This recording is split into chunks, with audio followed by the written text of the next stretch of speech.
Atcerieties, savā laikā Krišjāns Valdemārs bija izdomājis Baltijas jūras izsmelšanas biedrību. Mēs tagad esam izdomājuši Vanšu tilta glābšanas biedrību. Nu, Vanšu tilts būšot ciet, un viens īsti par to nedomā. Daži esot izmetuši tēzi, ka pietikšot ar park and ride, un tad jau arī to tiltu varot remontēt un pārnēs nebraukšot. Man šķiet, ka tomēr var labāk. Pastīsimies tiltu, pastīsimies kartē un padomāsim, ko mēs darīsim un kā mēs pārvietosimies, tagad tas tilts būs ciet. Vēl ir laiks, kaut ko varam saglābt. Tātad, no kurienes vispār uzrodas mašīnas, kurām jābrauc pāri Vanšu tiltam? Tad tās pārsvarā brauc pa Valdemāra ielu. Ko mēs varētu darīt, lai mašīnas tur nebrauc? Sāksim no paša sākuma. Tad viņas parādās tur kaut kur no Duntas ielas puses. Nu, lūk, tad mēs tās mašīnas, kas no Duntas ielas puses parādās, palaižam šeit riņķī pa Skansas ielu un lai brauc uz Akmens tiltu vienkārši garām pa eksporta ielu. Tas būtu viens variants. Tad piedomāsimies, ka mums vēl ir citas mašīnas, kuras parādās, piemēram, mazliet vēlāk no Tallinas ielas, Brijāna ielas un šajā īsajā gabalā pa Valdemāra ielu. Te mēs varam izdarīt izmaiņas satiksmes organizācijā Hanzas ielā. Lūk, nākamā vieta, kas prasās pēc pārveidojumiem, ja tilts ir slēgts. Tad viss tā mašīna plūsma, kas nāk iekšā pa Valdemāra ielu, mēs to varam dabūt nost. Šeit, pa Hanzas ielu. Jā, lai cik dīvaini nebūtu, tā ir vienvirziena iela šajā virzienā. Bet ja mēs uztaisītu vai nu pa divvirziena ielu, vai pa vienvirziena ielu pretējā virzienā, tad viss tā plūsma Valdemāra iela nogriežās, aizbrauc līdz eksporta ielai un tur līdz Akmens tiltam. Nav slikts plāns, ne?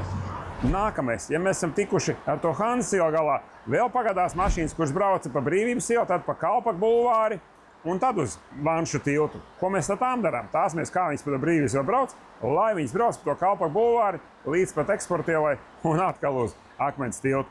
Tātad Kalpaka bulvārs. Tagad lielā plūsma iet pa kreisi uz Vanšu tiltu, to vairāk nevajadzēs. Tātad, ko mēs šeit varētu darīt? Tad atstājam, varbūt kreiso pagriezienu tiem, kas brauc uz Nacionālo teātru vai tam līdzīgi, un laižam droši divas joslas tikai taisni. Tālāk pa Kalpaku bulvāru līdz pat eksporta ielai. Un pa turien varam apbraukt riņķi un tikt uz kādu no citiem tiltiem. Tātad mēs tikām tik tālu, ka mēs visas tās mašīnas, kuras gribētu uz Vanšu tiltu, esam dabūjuši uz eksporta ielas. Bet tā kā mašīnas uz eksporta ielas kaut kur jātiek pāri tiltam, tātad jātiek mums ir uz Akmens tiltu. Tātad visi šie pārveidojumi būs ļoti vienkārši, mazbudžeti. Akmens tilts, ko mēs te darām? Mums tad vajadzīga ir viena plūsma, kas iet virsū uz Akmens tiltu, tiem tātad ir jāuztais aizvērš. Nevis viņiem jādod kādam ceļš, viņi vienkārši griežās pa labi, pa vienu joslu un nestājās. Otra lieta, tie, kas zem Akmens tiltu papaši brauc, taisni gar Daugavu, kuriem vajag uz priekšu. Tiem arī nevajag nekā dodiet ceļu, vienkārši vienu joslu atstājam priekšrocību tiem, kas brauc taisni. Un visam vajadzētu izveidināties. Vienkārši, bet efektīvi. Tātad, ja mums kaut kādas mašīnas ir centrā un tām jātiek uz tiltu, kurš tagad ir vaļā, tad viens variants, kas savāc vienu ielu, kas savāc visas mašīnas, ir Kalpaku bulvārs un aizved šādi. Un otra puse, pārējās mašīnas centrā, var uzsūkties Lāčplēša ielā un aizbraukt tālāk uz Salu tiltu. Tā mēs to centru apkārt Vecrīgai vai nu pa Kalpaku bulvāru vai pa Lāčplēša ielu dabonam prom. Tātad, mēs esam tikuši pa Akmens tiltu pāri Daugavai. Tur mēs esam skaidrībā. Te mēs varam braukt. Bet sākās divas problēmas ar Raņķa dambi un ar Slokas ielu. Tur ir divi pagriezieni. Tas īsti labi nav, un tur noteikti ķersies sevišķi uz Akmens tiltu mašīnu skaits palielināsies sakarā ar Vanšu tiltu slēgšanu. Mums tad kaut kas ir jādomā, ko darīt ar šīm divām ielām. Un tagad Akmens tilts Pārdaugavas pusē. Ja Vanšu tilts ir ciet, tad Akmens tilts paņems lielāko porciju mašīnu, kuras zibinās pāri Daugavai.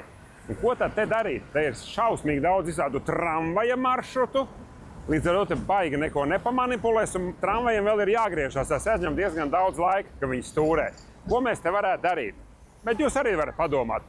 Manuprāt, varētu taisīt tā, ka tās mašīnas, kas nāk no Imantas pa Slokas ielu, tas būtu tas galvenais kreisais pagrieziens, tam iedodam galveno ceļu, un par Raņķa dambi nemaz neļaujam taisīt kreiso uz Akmens tiltu. Tos novirzam tur iepriekš pirms tās viesnīcas pa to mazo ceļu, un lai tie brauc uz Dienvidu tiltu. Kam baigi vajag uz Akmens tiltu, tie tad sagrupējās Slokas ielā. Bet tas tā variants bez baigās plūsmas mērīšanas tīri no novērojumiem. Te arī vēl ir vietas un potenciāls, ko varētu darīt. Reku mēs esam uz milzīga trotuāra, uz kur arī nekas nenotiek. Ja mēs to atstātu kā vienu joslu taisni Āgenskalna virzienā, jo te nav baigi ko jāsteigā, un varētu arī to mazliet sarkanajās līnijās sēt, bet tur tik tā nedzīvo, tur neko nevajag. Mēs uztaisam vēl vienu joslu, un tie arī var gan pagriezties sloks ielu, gan varbūt arī taisni aizbraukt. Šeit mēs varam daudz ko iegūt un trombu samazināt. Ja mēs tā paskatāmies, mēs katru reizi izmantojam vienu no šiem krustojumiem, vai nu sloks iela, vai Raņķa damba, bet abi divi ir tāds sarežģīts kreisais pagrieziens. Un ja sloks ielā ir tramvajs, kurš tāpatās te taisa visus tos manevrus, es balsotu par to, ka kreisais paliek ielā, kurā ir tramvajs, bet tajā, kurā tramvaja nav, likvidējam kreiso. Iespējams vēl ir variants, ka varbūt mums ir Raņķa dambas ir tikai vienā virzienā un sloks iela otrā virzienā. Tur, lai cilvēki domā. Bet kādā ziņā šo te kreiso, lai tilts attīrās, mēs atstātu tikai sloks ielā. Raņķa dambī tas nav vajadzīgs. Lūk, mēs tad kaut cik nokopām mašīnas uz akmens tiltu, bet ir arī salu tilts. Un salu tiltā arī mums sanāk diezgan traki. Mašīnas smuki pārodas pāri uz Mūksalas apļo kaut kā izšķīst, bet ja mašīnas brauc tālāk, tad te sākās problēma Vienības gatavs un Ulmaņa gatavs krustojumā. Tur ir daudz kreiso pagriezienu, garas fāzes sarkanajam luksoforam un satiksim visu laiku strēks iekšā. Bet ir viens cerīgs gājiens, kas varētu stipri sakārtot un uzlabot Ulmaņa gatavs un Vienības gatavs krustojumu. Te mēs mierīgi varam aiztaisīt ciet kreiso pagriezienu uz Jelgavas pusi. Jautāsiet, kāpēc? Tāpēc, ka būs vaļā Dienvidu tilta 4. kārta. Un tu vari vai no Mūksalas apļo braukt uz priekšu Dienvidu tiltu, un tad izgriezties Jelgavas virzienā, vai arī vienkārši netaisīties nemaz braukt pat uz salu tiltu, bet vienkārši braukt pāri pa Dienvidu tiltu. Tad šeit kreisais vairs nebūs vajadzīgs, un pati tā Ulmaņa gatava zibināsies ar daudz labāku caurvēju nekā līdz šim. Kāds varbūt teiks, ko mēs te stāstam, kā tam mazināsies sastrēgums, ja tam kreisajam ir sava atsevišķa josla. Bet tā sava atsevišķā josla kaut kad beidzas, un cilvēki mēģina tajā iespraukties, kaut kā ielīst, kaut ko bremzē, un tās divas taisni īsti raiti neiet. Ja mēs to kreiso likvidējam, visi brīnišķīgi divās joslās bez aizķeršanās brauks taisni prom uz Jūrmalu. Lūk, un šādā veidā tos, kas brauc pa salu tiltu, ja mēs palaižam pa Dienvidu tiltu 4. kārtu Jelgavas virzienā, tikpat priecīga ziņa ir tiem, kas vienkārši brauc pa Dienvidu tiltu. Arī viņi var aizbraukt pa šo te 4. kārtu, nelienot iekšā līdz Mūksalas aplim. Arī tas daudziem varētu būt atvieglojums un mazāk mašīnu centrā. Labi, ar virzienu uz Pārdaugavu mēs daudz maz tā kā tikām galā un dažas lietas izstāst ļoti vienkāršas un tiešām cerīgas. Tagad paskatīsimies pretējo virzienu. Tad no Pārdaugavas uz centru. Sāksim ar to pašu Vanšu tiltu, kurš būs ciet. Vanšu tilts, protams, mēs redzam, ir pilns ar mašīnām. No kurienes rodas šīs mašīnas? Pastamies. Tad viņš te stāv uz tā tilta. No Slokas ielas tās mašīnas te nevar uzrasties no Sāniem. No Melncilielas arī nē. No Ventspils ielas, nedaudz.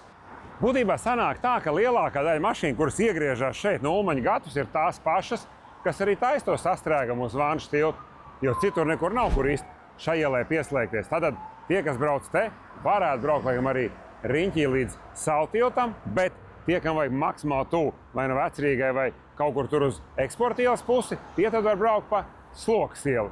Jāiztaisīs ciet Vanšu tiltu. Tad padomājam par Ulmaņa gatavu virzienā no Jūrmalas. Tur tad daudzas mašīnas agrāk nogriezās Vanšu tiltu, un tagad viņas brauks šeit taisni. Diezgan daudz mašīnu. Tad kas ir labi? Šeit jau tagad ir brīva, jauna josla pa labi. Tad tie, kam vajadzētu kaut kur tālāk pilsētu, tur Ķengaraks vai Pļaunieki, tie var griezties šeit pa labi un braukt uz to Dienvidu tiltu 4. kārtu, tādējādi samazinot sastrēgumu šajā krustojumā. Un ja mēs vēl aiztaisam kreisos ciet, tad arī sarkanā fāze ir īsāka, un šis krustojums stipri labāk izventilējās. Tā liekas, kas tad tur vienkārši josliņa, bet padomājiet paši, ja mums ir, piemēram, mašīnas, kuras brauc tālāk pa salu tiltu un tad kaut kur tur pa krastielu, tagad tas mums nav vajadzīgs. Mēs vienkārši paņemam, nogriežamies šeit pa labi, aerocam pa to jauno Dienvidu tiltu 4. kārtu un pārrocam pār taisni Dienvidu tiltam. Mēs atbrīvojam krasta ielu ar to, ka mēs uztaisam labo pagriezienu uz Vienības gatavu Pārdaugavā. Kas to būtu domājis? Bet tieši tā tas lietas ir saistītas. Atcerieties, pavisam vēl nesen pirms sabruka Altanovas ielas tiltiņš, Mārupe brauca uz centru šādi. Vai ne? Pa Tēriņu ielu pār pa tiltiņu gar Māras dīķi, Čihu un Pakmaņas tiltu iekšā centrā. Tagad tas vairs nav iespējams, tiltiņš ir ciet. Tagad mēs esam Pārdaugavā uz Altonavas ielas.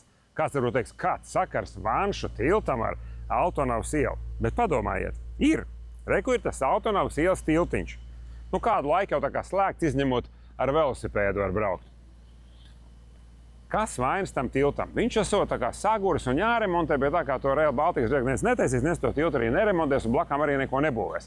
Taču, ja mēs atceramies, ka, piemēram, Salacgrīvā, atceries, tur arī tilts bija čupā un Igauņi sūdzies, kāpēc latvieši nevar tilts sataisīt. Tad pa to tiltu laida mašīnas pāri, pa vienai vai pa dažām vai vienā virzienā, tā, lai tā slodze samazinās. Mēs tā varētu darīt to pašu arī uz šitā tiltu. Palaižam pa vienai, pa divām mašīnām, varbūt abos virzienos, varbūt vienā virzienā no rīta, otrā vakarā, bet izmantojam to tiltu. Ja kāds grib, var pa bišķiņam lēnām pārbraukt pāri.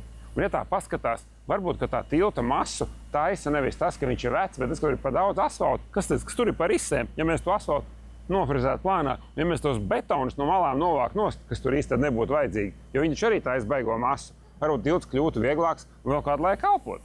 Ir ko padomāt. Bet varbūt, ka ir otrs enerģiskais variants. Varbūt, ka mēs varam negaidīt, kamēr taisa ciet Vanšu tiltu un autonomās ielas tiltu sataisīt pirms tam. Ko jūs sakāt? Ir kā nieka salīdzinājumā ar Vantinieku.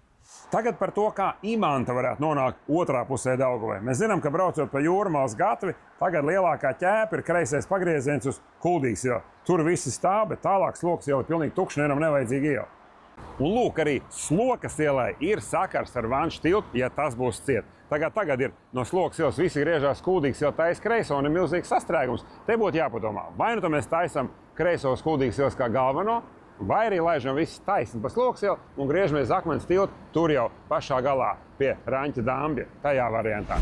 Tātad mums ir vienkāršs priekšlikums. Vajag apspriest, bet ir priekšlikums. Vai nu mēs taisam, ka visi brauc pa Slokas ielu un Kuldīgas ielā kreisais ir aizliegts, un tā mēs varam aizbraukt līdz pat Akmens tiltam, vai arī taisam, ka galvenais ceļš ir uz Kuldīgas ielu, un neviens vairs nebrauc taisni pa Slokas ielu, jo tāpat viņa tukša stāv. Bet ir vēl viens pavisam labs variants, bet tam vai nedaudz darba ieguldīt. Tātad, ko mēs varam darīt? Ja mēs pastamies Rīgas kartē, šeit no veciem laikiem ir atstāta tāda stiga, lai varētu to Jūrmālas gatu savienot ar Daugavgrīvas ielu. Protams, tagad tur iepļats kāds vidū tāds maziņš liesas veloceliņš, kas aizņem daļu, bet tikko šis koridors ir atstāts. Ja mēs dabūtu no Jūrmālas gatvas taisnu ceļu ārā līdz Daugavgrīvas ielai, un tur ar pilnīgi drošu labo pagriezienu visas mašīnas nonāk Daugavgrīvas ielu. Brīnišķīgi! Tik garu ceļa gabalu uzbūvēt no jauna, es domāju, 30 gadus pēc neatkarības atjaunošanas Latvijā varētu dabūt gatavu. Tas nav nekāds kilometriem garš apceļš, tas ir nieka gabaliņš viena kvartāla garumā. Un ja to sakārtot, Imanta būtu laimīga. Apmēram tā mēs varētu tikt galā ar to brīdi, kad Vanšu tilts būs ciet. Būtībā arī tas, kur mēs šobrīd stāvam, liecina par to, cik plaši ir jādomā, ja tas tilts būs slēgts, cik tālu mums jāmaina satiksme. Mēs tad esam gandrīz vai ceļā uz Jūrmalu, bet jau te ir jāsāk pārorganizēt satiksmi, lai mēs neuzkārtos pilsētas centrā. Ja mēs tik tālu atzūmēsimies un tik tālu skatīsimies, kas zina, varbūt mums arī izdosies no šīs nelaimes kaut kā izvairīties. Bet vai kāds domās, vai kāds plānos, bet vismaz impulss ir, mēs esam iedevuši.